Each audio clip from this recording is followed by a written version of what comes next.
Channel 7 commentators are scrambling to learn player names ahead of this week's shocking all-interstate grand final. It's the first time in 18 years that a Victorian team will not feature on the big day, leaving Northern States ecstatic and Eddie McGuire in intensive care.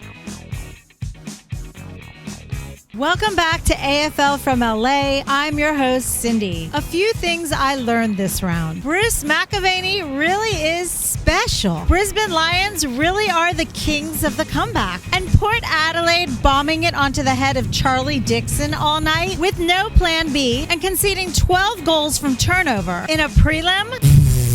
Let's get to it. Channel 7 commentators are scrambling to learn player names ahead of this week's shocking all-interstate grand final. It's the first time in 18 years that a Victorian team will not feature on the big day, leaving Northern States ecstatic and Eddie McGuire in intensive care. Sources close to the story say BT has been wandering around Melbourne streets desperately trying to create nicknames for players he's never heard of, while James Brayshaw was seen Googling how to act excited for interstate goals. Jeff Kennett, meanwhile, has proposed an emergency rule change that would allow Hawthorn to enter the grand final as a wild card, while Eddie McGuire has offered to commentate the game in full Collingwood gear to maintain tradition. Asked for his thoughts, AFL boss Andrew Dillon assured reporters that priority picks for Victorian teams were on the table, while Kane Corns questioned Jack Ginnivan's decision to be out in Bali on a Thursday night. And if you're enjoying the channel, don't forget to hit that subscribe button and maybe even say good day in the comments. Ken Hinkley has lodged a formal complaint with the AFL, claiming Sydney's failure to shit-talk Port Adelaide on Instagram was, quote, not in the spirit of the game. Speaking after his team's 6-goal loss, Ken revealed how Port's entire game plan had hinged on Tom Papley's Instagram accounts, which they checked on the hour for insults, only to find it full of puppies and meditation tips. How are we supposed to manufacture outrage, Ken complained. A nice, get ready for Bali, you losers, or 4 straight prelim losses coming up, asshole, would have been nice, Ken lamented. Jack Ginnivan, meanwhile, expressed disappointment in Tom Papley, calling his tactic amateur hour, before saying he'd see him in Bali in 2 weeks. As for his thoughts, Port CEO David Koch said it would now be necessary to hand Ken a 5-year contract extension, while Tom Papley was unavailable for comment, last seen at Sydney Airport looking for Port players to run through.